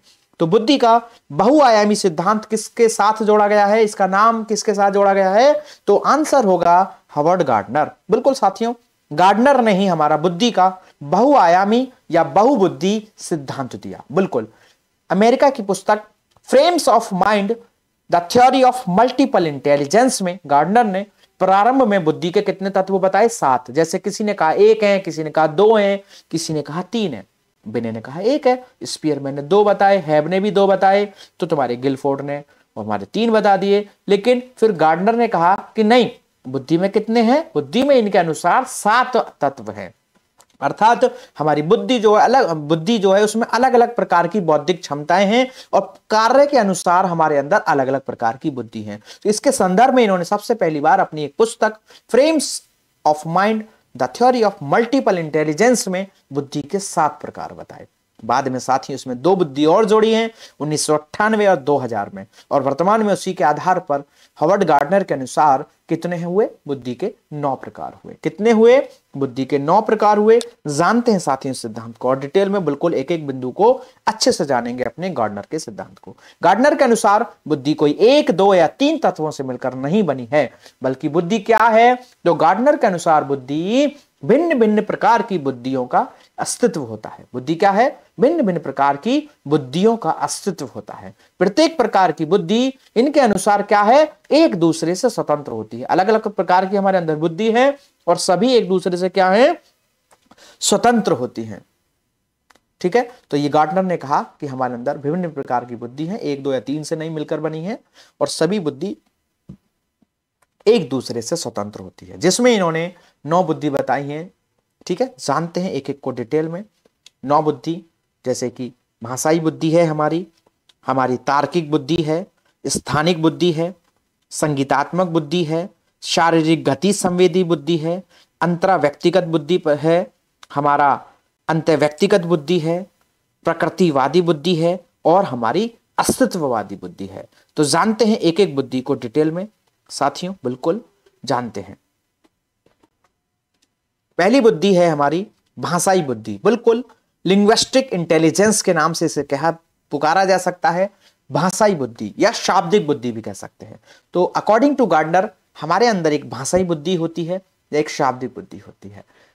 इस बात से अब आशय क्या है, इस बुद्धि का मतलब क्या है, तो भाषागत बुद्धि से मतलब इस बात से मायने यह है कि जो हमारे अंदर विचारों को प्रकट करने की क्षमता है या दूसरे व्यक्ति के विचारों को समझने हेतु प्रवाह के साथ जो हम भाषा का प्रयोग करते हैं, वो किसके कारण होता है, गार्डनर के अनुसार हमारी भाषाई बुद्धि के कारण होता है या हमारी शाब्दिक बुद्धि के कारण होता है। तो याद रखेंगे, जो हमारी विचारों से संबंधित बुद्धि है, भाषा के प्रवाह से संबंधित बुद्धि है, जो हमारी संप्रेषण की क्षमता, कम्युनिकेशन की क्षमता को विकसित करती है, वो किसके कारण होती है, भाषाई बुद्धि के कारण होती है। और जिन व्यक्तियों में या जिन बालकों में ये बुद्धि अधिक पाई जाएगी, उनकी शब्द कुशलता बहुत अधिक पाई जाती है, अर्थात उनकी शब्दों पर बहुत अच्छी पकड़ होती है। वे अपनी बात को कहने में, अपनी बात को अलंकारिक रूप से और बड़े रोचक तरीके से बातों को कहते हैं और इनकी बातों को कहने का एक बिल्कुल प्रवाह के साथ एक तरीका होता है। तो भाषाई बुद्धि हमारे अंदर शब्द कुशलता की क्षमता को पैदा करती है। भाषाओं से, विचारों से, संप्रेषण से, इन चीजों से संबंधित जो है उस भाषा को, उस बुद्धि के लिए हम किसको रेस्पॉन्सिबल मानेंगे, भाषाई बुद्धि को मानेंगे। किसको मानेंगे, शाब्दिक बुद्धि को मानेंगे। तो अकॉर्डिंग टू गार्डनर पहली बुद्धि है भाषाई बुद्धि या शाब्दिक बुद्धि, जो हमें विचारों को प्रकट करने, दूसरे व्यक्ति के विचारों को समझने हेतु प्रवाह के साथ भाषा का प्रयोग करने की क्षमता पैदा करती है। और जिन व्यक्तियों में यह बुद्धि अधिक होती है उनकी शब्द कुशलता अधिक पाई जाती है। जानते हैं जिन लोगों में यह बुद्धि अधिक होगी वो उनको हम क्या कह सकते हैं, अर्थात ऐसे लोग जिनमें भाषाई बुद्धि अधिक होती है उनमें के संदर्भ में हम उदाहरण लें तो जैसे कि हमारे लेखक, हमारे कवि, हमारे पत्रकार हुए, हमारे व्याख्याता हुए, इन सभी लोगों में भाषाई बुद्धि अधिक होती है, अर्थात इनकी शब्द कुशलता बहुत अच्छी होती है, इनकी भाषा पर अधिक अच्छी पकड़ होती है। जैसा कि आप देख पा रहे हैं पहले चित्र में है हमारे लेखक मुंशी प्रेमचंद, दूसरे में है आप सभी के चहेते बड़े ही सुंदर अपनी बातों को कहने के एक प्रभावशाली ढंग से एक बड़े ही आकर्षक इनके शब्दों का चुनाव होता है हमारे डॉक्टर कुमार विश्वास। तीसरे हैं सौरभ द्विवेदी, जो कि हमारे सौरभ द्विवेदी एक पत्रकार है ललन टॉप से, बड़ा ही धांसू पत्रकार हैं, अपनी बात को कहने का इनमें बड़ा ही एक अद्भुत ढंग है और बिल्कुल निश्चित तौर पर आज अपनी इस कला के माध्यम से, अपनी इस भाषाई बुद्धि के माध्यम से आज पत्रकारिता के क्षेत्र में ऊंचाइयों को छू रहे हैं और सिर्फ देश में नहीं बाहर भी आजकल इनका गुणगान किया जाने लगा है। हमारे सौरभ द्विवेदी जो कि पत्रकार हैं और ये हमारे चौथे चित्र में हैं हमारे एक वकील हैं, भारत के प्रसिद्ध वकील राम जेठमलानी। ये सभी लोग ऐसे हैं जिनकी भाषाई बुद्धि बड़ी कैसी है, लाजवाब है, या फिर दूसरे शब्दों में कह सकते हैं इनकी भाषाई बुद्धि बहुत अच्छी है। साथियों एक बात और याद रखेंगे, हम किसी भी एग्जाम्पल को डायरेक्ट एक बुद्धि से रिलेट नहीं करेंगे, क्योंकि कई प्रकार की, जैसे कि हमने बात की भाषाई बुद्धि, तो हम वकील को ले लें या किसी को, तो कहीं ना कहीं इनमें नियमों की भी बात है, तो वो कुछ और भी हो सकते हैं। यानी एक ही उदाहरण को हम कई प्रकार की बुद्धियों में भी शामिल कर सकते हैं, निश्चित नहीं करेंगे, लेकिन फिर भी इनके पर्टिकुलर हम भाषाई स्किल को देखें, लिंग्विस्टिक स्किल्स को देखें, तो इनमें बहुत अच्छे होते हैं। किनमें? जैसे लेखक, कवि, पत्रकार, वकील और व्याख्याता। जिन लोगों में ये चीजें अच्छी होंगी, भाषाई बुद्धि अधिक होगी, अर्थात वो लोग इस प्रकार के कार्यों को अच्छा कर सकते हैं या इस प्रकार के कार्यों के लिए इस प्रकार की क्षमता का होना आवश्यक है। जानते हैं अकॉर्डिंग टू हार्वर्ड गार्डनर दूसरी बुद्धि तार्किक बुद्धि या गणितीय बुद्धि या इसे वैज्ञानिक बुद्धि भी कहा जाता है। तार्किक मतलब रीजनिंग, मैथमेटिकल यानी कि साइंटिफिक, कुछ भी कह लीजिए, अर्थात एक ऐसी बुद्धि जो हमको तर्क पर काम करने की क्षमता पैदा करती है, अर्थात हम किसी भी चीज का आलोचनात्मक चिंतन कर पाते हैं, हम नियमों की हमारे ऊपर अंदर एक अच्छी पकड़ होती है, हम गणितीय समस्याओं आदि चीजों को बहुत अच्छे से हल कर लेते हैं। तो इसके पीछे रेस्पॉन्सिबल बताया है अकॉर्डिंग टू हार्वर्ड गार्डनर ने कौन सी बुद्धि को? तार्किक बुद्धि को। किसको बताया है? तार्किक बुद्धि को। अर्थात जिन व्यक्तियों में यह बुद्धि अधिक होती है वह तार्किक चिंतन बहुत अच्छा कर पाते हैं, नियमों के आधार पर गणितीय समस्याओं को हल कर लेते हैं, अमूर्त तर्कणा उनकी अच्छी होती है। तो इसके पीछे कौन सी बुद्धि होती है? हमारी तार्किक बुद्धि होती है। साथियों जिन लोगों में हमारी तार्किक बुद्धि अधिक होती है वो लोग जीवन में क्या बनेंगे, या ऐसी बुद्धि किन लोगों में अधिक पाई जाती है? जैसे कि हमारे वैज्ञानिक होते हैं, इंजीनियर होते हैं, दार्शनिक होते हैं, या वित्त अधिकारी जो फाइनेंस ऑफिसर्स होते हैं, इनमें हमारी तार्किक या गणितीय बुद्धि या वैज्ञानिक बुद्धि अधिक होती है। जैसे कि आपके सामने पिक्चर देख रहे हैं, पहली पिक्चर है अल्बर्ट आइंस्टीन की जो एक महान वैज्ञानिक हैं, दूसरी है भारतीय इंजीनियर या इंजीनियरों के लिए एक प्रकार से इंजीनियरों के भगवान भी कहे जाते हैं भारत में, विश्वेश्वरैया जी, ठीक है, जो एक बहुत ही महान इंजीनियर है। और तीसरा है अरस्तू का चित्र जो आप सभी जानते हैं, अरस्तू से तो संबंध को से लगभग सभी परिचित हैं। तो इन सभी में हमारी कौन सी बुद्धि अधिक है? तार्किक बुद्धि, गणितीय बुद्धि या वैज्ञानिक बुद्धि अधिक है। जानते हैं एक अगले अकॉर्डिंग टू गार्डनर तीसरी बुद्धि स्थानिक बुद्धि या देशिक बुद्धि। बिल्कुल साथियों, स्थानिक बुद्धि कह सकते हैं या देशिक बुद्धि कह सकते हैं। तो ये कौन सी बुद्धि है हमारी?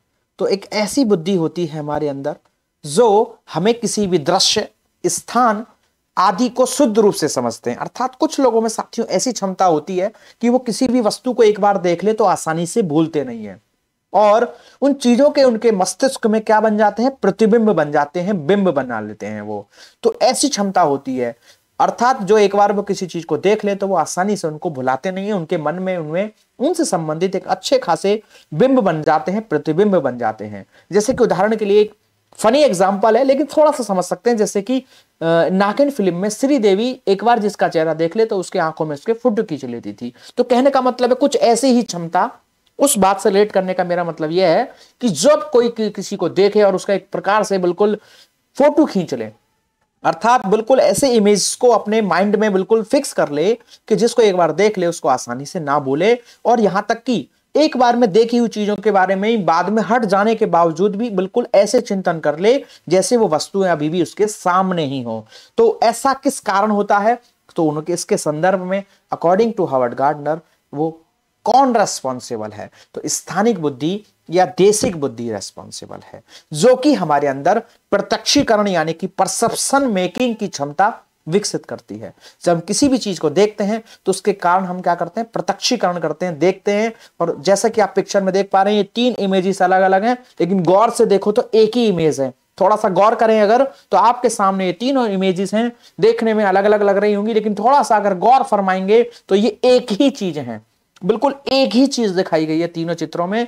तो इसको जो समझ पा रहे हैं हम, एक बार में देखकर जो समझ ले या सीधी नजर जिसकी जाए इसके पीछे कारण पर या इसको समझ ले, तो समझो उसमें स्थानिक बुद्धि या देशिक बुद्धि अधिक है। तो याद रखेंगे, स्थानिक बुद्धि या देशिक बुद्धि, इस बुद्धि के द्वारा व्यक्ति किसी भी दृश्य, स्थान आदि को शुद्ध रूप से समझते हैं, अर्थात ये मानसिक बिंबों को बनाने और उनका प्रयोग करने की विशेष क्षमता रखते हैं। इन व्यक्तियों में प्रत्यक्षीकरण की क्षमता क्या पाई जाती है? अधिक पाई जाती है। जानते हैं ऐसे लोग कौन होंगे जिनमें हमारी स्थानिक बुद्धि, देशिक बुद्धि अधिक हो? जैसा कि चित्रकार हुए, हमारे पायलट हुए, मूर्तिकार हुए, वास्तुकार, शिल्पकार, नौचालक, शल्य चिकित्सक और आंतरिक साज सज्जा विशेषज्ञ, या कह सकते हैं इंटीरियर डिजाइनर। जैसा कि आप चित्र में देख पा रहे हैं, पहला चित्र है हमारा मकबूल फिदा, ये एक चित्रकार हैं, बहुत ही फेमस पेंटर हैं। दूसरा है हमारा जो तस्वीर है सरला ठकराल, बिल्कुल सरला ठकराल जो हैं एक हमारी चित्रकार भी हैं और भारत की पहली महिला पायलट भी हैं। तो सरला ठकराल दूसरे चित्र में एक पायलट भी हैं और एक चित्रकार भी हैं। और तीसरा जो चित्र है वो बालकृष्ण दोषी, जो कि एक बहुत ही अच्छे कौन है? मूर्तिकार हैं, नहीं सॉरी मूर्तिकार नहीं, ये एक आंतरिक साज सज्जा विशेषज्ञ हैं, या कह सकते हैं वास्तुकार हैं। तो बिल्कुल, तो जो हमारे तीसरे चित्र है वो एक वास्तुकार हैं, हमारे बालकृष्ण दोषी। जानते हैं इनके अनुसार, अकॉर्डिंग गार्डनर के अनुसार, अगली बुद्धि है हमारी संगीतात्मक बुद्धि, संगीत यानी कि म्यूजिक इंटेलिजेंस।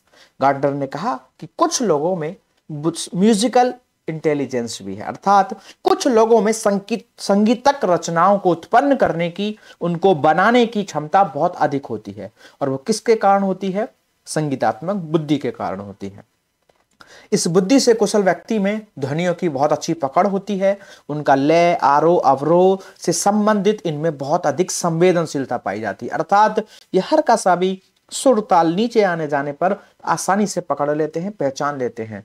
तो ऐसी जो क्षमता है अकॉर्डिंग टू गार्डनर किसके कारण होती है? हमारी संगीतात्मक बुद्धि के कारण होती है। किसके कारण? संगीतात्मक बुद्धि के कारण। जानते हैं जिन लोगों में ऐसी बुद्धि अधिक होगी वो लोग कौन होंगे? जैसे कि आपके संगीतकार हुए, गायक हुए, वाद्य यंत्र वादक हुए। वाद्य यंत्र वादक जो भी आपके म्यूजिकल इंस्ट्रूमेंट्स होते हैं उनको जो बजाते हैं उनको वाद्य यंत्र वादक कहा जाता है। तो जैसा कि आप पिक्चर में देख पा रहे हैं, संगीतकार, गायक और वाद्य यंत्र वादक हैं। पहले हैं प्यारेलाल जो कि एक संगीतकार हैं, दूसरे हैं बहुत ही फेमस सिंगर हमारे बप्पी लहरी, और तीसरे हैं जाकिर हुसैन जो कि तबला वादक, वाद्य यंत्र वादक हैं। तो इनमें कौन सी बुद्धि अधिक हुई? अकॉर्डिंग टू गार्डनर संगीतात्मक बुद्धि अधिक है। जानते हैं अगली बुद्धि, इनके अनुसार पांचवी बुद्धि होती है गति संवेदी बुद्धि, शारीरिक गति संवेदी बुद्धि, अर्थात एक ऐसी बुद्धि से है, कुछ लोगों में क्या होता है, अंगों के संचालन से संबंधित बहुत अच्छी क्षमता होती है। कहने का मतलब है कुछ लोगों के शरीर में जो पेशीय कौशल की क्षमता है, जो लोच है, या कह सकते हैं जो फ्लेक्सिबिलिटी होती है, वो बहुत अधिक होती है। वो बिल्कुल म्यूजिक, ताल आदि किसी भी चीज के आधार पर उनको कितना भी फ्लेक्सिबल कर पाते हैं, बॉडी को अपना पेशीय कौशल उनका बड़ा ही स्ट्रांग होता है। तो इसके पीछे इन्होंने रेस्पॉन्सिबल बताया है शारीरिक गति संवेदी बुद्धि। बॉडी तो सभी के पास है लेकिन कुछ लोगों की फ्लेक्सिबल नहीं होती, या उस प्रकार से वो उनको प्रयोग नहीं कर पाते अपने अंगों को। तो जिन लोगों में अंगों के लोच हैं, या जो अपने क्षेत्र में अंगों के लोच से संपूर्ण हो, उसी के संदर्भ में उन्होंने रेस्पॉन्सिबल किसको ठहराया है? शारीरिक गति संवेदी बुद्धि। किसको? शारीरिक गति संवेदी बुद्धि। एक बार पढ़ लेते हैं। शरीर के अंगों के संचालन से संबंधित बुद्धि अथवा किसी एक अथवा एक से अधिक लोच तथा पेशीय कौशल की योग्यता शारीरिक गति संवेदी बुद्धि के कारण होती है। अर्थात अपने क्षेत्र में अंगों के लोच से संपूर्ण हो जाना शारीरिक गति संवेदी कहलाता है। जानते हैं इसके एग्जाम्पल, जैसे हमारे धावक हुए, खिलाड़ी हुए, जिम्नास्टिक्स पर्सन्स हुए, नर्तक हुए, डांसर, सर्जन होगा, और तैराक और मुक्केबाज, अभिनेता आदि। इन सब में क्या होती है? फ्लेक्सिबिलिटी होती है, अपने अंगों का संचालन बहुत अच्छा कर पाते हैं। जैसा कि आप चित्र में देख रहे हैं, पहला चित्र है पीटी उषा, एक धावक है। दूसरा है, सभी जानते हैं, सचिन तेंदुलकर, एक खिलाड़ी हैं, क्रिकेटर हैं। तीसरा है हमारा वीरेंद्र सिंह, जो कि एक मुक्केबाज हैं। तो इन सभी में क्या है? हमारी शारीरिक गति संवेदी बुद्धि अधिक है। जानते हैं अगली बुद्धि, मोस्ट इंपॉर्टेंट बुद्धि है आपकी इंट्रा पर्सनल इंटेलिजेंस, अंतरा व्यक्तिक बुद्धि। साथियों, इस प्रकृति में कुछ लोग ऐसे भी हैं जो दूसरों को भी समझ लेते हैं, और कुछ लोग ऐसे हैं जो अपने आप को भी नहीं समझ पाते हैं। बिल्कुल साथियों, आपने देखा होगा, कुछ लोग दूसरों को भी समझ लेते हैं, और इस प्रकृति में कुछ लोग ऐसे हैं जो खुद अपने आप को नहीं समझते कि मैं हूं क्या, मेरी कमजोरी क्या है, मेरी स्ट्रेंथ क्या है। उसके संदर्भ में हमारे गार्डनर ने भी दो बुद्धि बताई है कि एक ऐसी बुद्धि जो हमें अपने आप के बारे में जानने में मदद करती है, एक ऐसी बुद्धि या एक ऐसी क्षमता, हमारी बौद्धिक क्षमता, जिसके कारण हम अपनी शक्तियों को, अपनी कमजोरियों को जान पाते हैं, अपनी चीजों को जान पाते हैं। तो उसके पीछे रेस्पॉन्सिबल बताई है इन्होंने इंट्रापर्सनल इंटेलिजेंस, जो हमें पता कराती है कि हु एम आई या हु आई एम या आई एम का जो भाव पैदा करती है, उसी को कहेंगे इंट्रापर्सनल इंटेलिजेंस, जो हमको खुद को यानी कि सेल्फ को समझने में लिए, खुद को समझने के लिए क्या बनाती है? एक कैपेबल बनाती है। तो अकॉर्डिंग टू गार्डनर एक बुद्धि ऐसी होती है हमारे अंदर जो हमें अपनी ही शक्तियां और कमजोरियों का ज्ञान कराती है, और जो व्यक्ति इससे संबंधित बुद्धि अधिक रखते हैं वो अपने जीवन में अच्छी पहचान बना पाते हैं, और अपनी पहचान बनाने से संबंधित कैसा होते हैं? अधिक या अति संवेदनशील होते हैं, अर्थात अपनी पहचान बनाने के लिए वो प्रयासरत रहते हैं। किसके पीछे, किसके कारण से ऐसा होता है? Intrapersonal intelligence. तो इंट्रापर्सनल इंटेलिजेंस याद रखना है, कैसी बुद्धि है? जो हमें हमारे बारे में, अपने बारे में जानने में मदद करती है। कौन? Intrapersonal intelligence. ठीक है, जिन लोगों में ये बुद्धि अधिक होगी वो लोग कौन होंगे? जैसे कि आपके दार्शनिक लोग हुए, संत हुए, महात्मा हुए, आध्यात्मिक नेता हुए। पिक्चर में आप देख पा रहे हैं, पहले में सुकरात हैं, दूसरे में गौतम बुद्ध हैं, तीसरा आपका एक महात्मा, संत आदि दिखाए गए हैं। तो इन लोगों में कौन सी बुद्धि अधिक है? Intrapersonal intelligence. जरूरी नहीं है साथियों कि जिनमें इंटरपर्सनल, जो अपने आप को समझे हैं वो दूसरों को नहीं समझ सकते, दूसरों को भी समझ सकते हैं, लेकिन फिर भी इन्होंने पहले अपने आप को समझा है जब इन्होंने दुनिया को समझाने की कोशिश की है। तो इनके अंदर कौन सी बुद्धि अधिक हुई? अंतरा व्यक्तिगत बुद्धि या intrapersonal intelligence, according to Howard Gardner. जानते हैं इनके अनुसार अगली बुद्धि है अंत व्यक्तिगत बुद्धि या इंटरपर्सनल इंटेलिजेंस। बिल्कुल साथियों, इस बुद्धि के कारण व्यक्ति दूसरों की भावनाओं को, दूसरों के व्यवहार को, उद्देश्यों को, अभिप्रेरणाओं को समझने लगता है, और इसी के आधार पर वह उनके साथ अच्छे संबंध बना पाता है या दूसरों को समझ पाता है। तो याद रखेंगे साथियों, कंक्लूड बात यह है कि एक ऐसी बौद्धिक क्षमता हमारे अंदर जो हमें दूसरों को समझने में मदद करती है। किसको समझने में मदद करती है? अदर्स को, दूसरों को समझने में मदद करती है। तो उसके पीछे अकॉर्डिंग टू गार्डनर कौन सी बुद्धि काम करती है? हमारी इंटरपर्सनल इंटेलिजेंस। इंटरपर्सनल इंटेलिजेंस हमें दूसरों को समझने में मदद करती है, और वहीं हमने अभी जाना था इंट्रापर्सनल इंटेलिजेंस हमें खुद को या स्वयं को समझने में मदद करती है। जिन लोगों में इंटरपर्सनल इंटेलिजेंस अधिक होती है, जो दूसरों को समझ पाते हैं, वो लोग कौन होंगे? जैसे हमारे मनोवैज्ञानिक हुए, हमारे काउंसलर्स या परामर्शदाता, राजनीतिक, सामाजिक कार्यकर्ता, धार्मिक नेता, विक्रय अधिकारी आदि। जैसा कि आप पिक्चर में देख पा रहे हैं, पहला है ओशो, दूसरे हैं मदर टेरेसा, एक बहुत ही अच्छी समाज सेविका हैं या रही हैं। ठीक है, तो तीसरा है हमारा कैलाश सत्यार्थी, जो कि एक नोबेल प्राइज के भी विजेता रहे हैं शांति से संबंधित। तो ये सभी लोगों ने जीवन में दूसरे लोगों को समझा है, उनकी क्षमताएं जानी है, उनकी चीजों को समझा है और उन पर काम किया है। तो इनकी बौद्धिक क्षमताएं कैसी हैं कि ये दूसरों को समझ पाए हैं, अर्थात अकॉर्डिंग टू गार्डनर इनमें कौन सी बुद्धि अधिक हुई? Interpersonal intelligence. जानते हैं गार्डनर के अनुसार, ये हमने 7 जानी, बाद में इन्होंने 8वीं बुद्धि जोड़ी, प्रकृति बुद्धि। 1998 में इसमें कहा कि हमारे अंदर एक ऐसी बुद्धि भी होती है जो हमें हमारे पर्यावरण से संबंधित जानकारी देती है। अर्थात इस बुद्धि का प्रयोग करके व्यक्ति पशु पक्षियों वनस्पति आदि के बारे में सोच पाते हैं। साथियों, आपने देखा होगा अपने अक्सर आसपास कि कुछ लोगों को प्रकृति से बहुत प्रेम होता है, जानवरों से, पेड़ पौधों से। तो इसके पीछे अकॉर्डिंग टू गार्डनर ने किसको रेस्पॉन्सिबल बताया है? हमारी प्रकृतिवादी बुद्धि को। कौन सी? प्रकृतिवादी बुद्धि होती है जो हमें इस प्रकृति से, जानवरों से, पक्षियों से लगाव रखने का काम करती है, या उन चीजों को हम आसानी से समझ पाते हैं, उनकी भाषा को, उनकी बोली को, उनके बिना कुछ कहने के बावजूद भी वो उनको समझ पाते हैं। तो इसके पीछे अकॉर्डिंग टू गार्डनर कौन सी बुद्धि काम करती है? प्रकृतिवादी बुद्धि काम करती है। कौन सी? प्रकृतिवादी बुद्धि काम करती है। जैसे वनस्पति विज्ञानी जो हमारे बॉटनिस्ट हैं, पर्यटक हैं, किसान हैं, जूलॉजिस्ट यानी कि प्राणी विज्ञानी हैं, पक्षी विज्ञानी हैं, शिकारी और जीव वैज्ञानिक आदि हैं, इन सभी लोगों में कौन सी बुद्धि अधिक पाई जाती है? हमारी प्रकृतिवादी बुद्धि अधिक पाई जाती है। जैसे कि आप पिक्चर में देख पा रहे हैं, पहली पिक्चर में है सुंदरलाल बहुगुणा जो कि हमारे एक पर्यावरणविद भी माने के नाम से जाने जाते हैं। दूसरी पिक्चर में है हरगोविंद खुराना जो कि एक वनस्पति विज्ञानी भी हैं। और तीसरी पिक्चर जो कि लगभग सभी इनको जानते होंगे, बियर ग्रिल्स हैं जो जंगलों में जाते हैं और अलग अलग चीजें कर करके दिखाते हैं। बहुत इनको अक्सर देखा जाता है। बियर ग्रिल्स हमारे बड़े ही पर्यावरण से संबंधित, इन्होंने चीजों को, जंगलों से, जानवरों से संबंधित चीजों को लोगों को दिखाने का काम करते हैं और जा करके उनके साथ जीवन को जीने का काम करते हैं। तो ये तीनों लोग जो आपके सामने एग्जाम्पल के तौर पर दिखाए गए हैं, कहीं ना कहीं इन लोगों में कैसी बुद्धि अधिक मानी गई है? प्रकृतिवादी बुद्धि अधिक मानी गई है। इनको प्रकृति से संबंधित चीजों की समझ बहुत अच्छी रही है। इसके पीछे अकॉर्डिंग टू गार्डनर कहते हैं ऐसे लोगों में कौन सी बुद्धि अधिक है? प्रकृतिवादी बुद्धि है। जानते हैं अकॉर्डिंग टू गार्डनर अंतिम बुद्धि हमारी अस्तित्ववादी बुद्धि कौन सी है? अगली बुद्धि अस्तित्ववादी बुद्धि जो कि 2002 में इन्होंने जोड़ी है। इसको अस्तित्ववादी बुद्धि के नाम से जाना गया है। इनके अनुसार एक बुद्धि ऐसी भी है जो हमें छुपे हुए रहस्यों, जिंदगी, मौत, भूत प्रेत और वास्तविकता जैसी आदि चीजों के बारे में सोचने की कोशिश करती है, या ऐसी क्षमताओं को, ऐसी चीजों को शामिल करती है। तो उसके पीछे इन्होंने बताया है किसको रेस्पॉन्सिबल? अस्तित्ववादी बुद्धि। कौन सी? अस्तित्ववादी बुद्धि। ऐसे लोगों में बुद्धि जो है, किस लोगों में ऐसी बुद्धि अधिक होती है? जैसे कि हमारे चिंतक वगैरह, बाबा, साधु, तांत्रिक जैसे ऐसे लोग जो हैं, उनमें कैसी बुद्धि अधिक होती है? अस्तित्ववादी बुद्धि अधिक होती है। चलिए तो जानते हैं हमारी अगली बुद्धि का जो सिद्धांत है, बुद्धि का तरल व ठोस का सिद्धांत। बिल्कुल साथियों, बुद्धि का तरल व ठोस का सिद्धांत दिया है आरबी कैटल ने।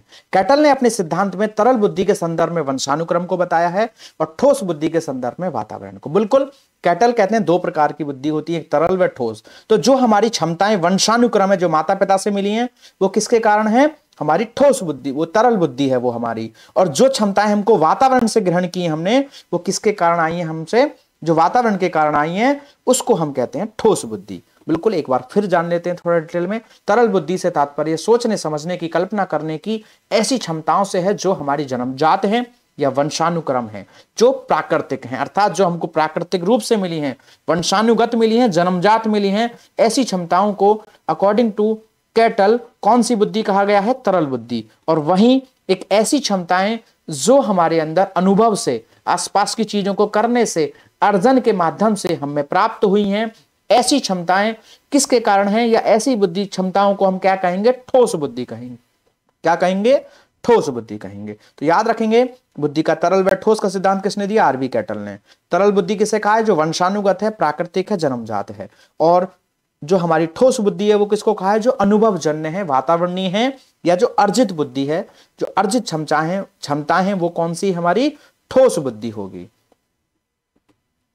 इसी के साथ साथियों इसको धारा प्रवाह का सिद्धांत भी कहते हैं, या इसको GCGF मॉडल के नाम से भी जाना जाता है। आरबी कैटल का सिद्धांत बुद्धि का तरल व ठोस के सिद्धांत को।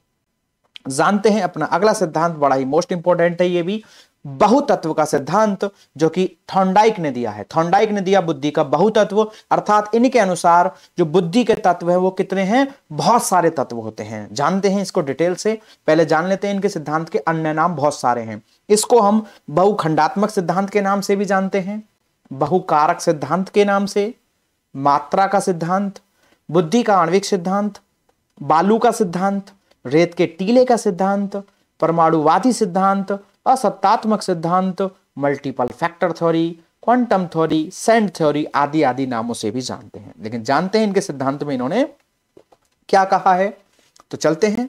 थॉर्नडाइक के अनुसार बुद्धि के मस्तिष्क में एक, दो या कुछ निश्चित तत्व नहीं पाए जाते। जैसे किसी ने कहा 1 है, 2 है, 3 है, 7 है, 9 है, लेकिन इन्होंने कहा नहीं, बुद्धि में तो बहुत सारे तत्व पाए जाते हैं।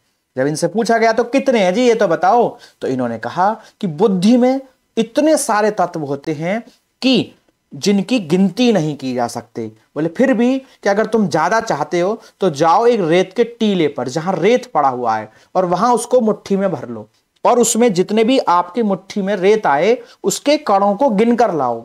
तो उन्होंने कहा वो तो गिने ही नहीं जा सकते, उनको तो गिना ही नहीं जा सकता, पॉसिबल ही नहीं है। तो उन्होंने कहा बिल्कुल बेटा, या बिल्कुल साथियों, ऐसे ही क्या बुद्धि है, अर्थात बुद्धि में इतने सारे तत्व होते हैं कि जिनको गिना ही नहीं जा सकता। इसलिए इनके सिद्धांत को रेत के टीले के नाम से भी जाना जाता है।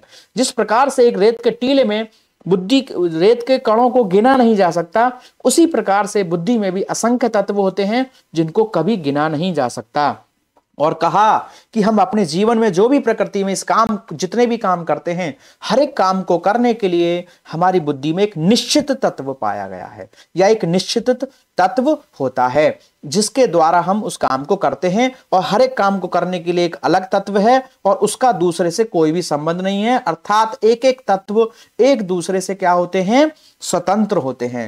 इन्होंने कहा बुद्धि में क्या है, बहुत सारे तत्व हैं, हर कार्य को करने के लिए एक निश्चित तत्व है और हर एक तत्व दूसरे से क्या होता है, स्वतंत्र होता है।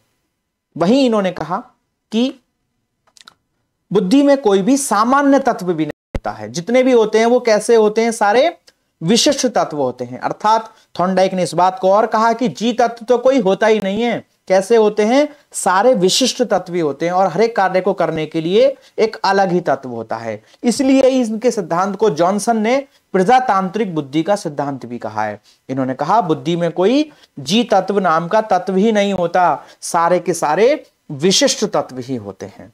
तो साथियों, इसी के साथ हमने अपनी इस आज की क्लास में जाना कि बुद्धि क्या है और बुद्धि के सिद्धांत, महत्वपूर्ण सिद्धांतों को जाना।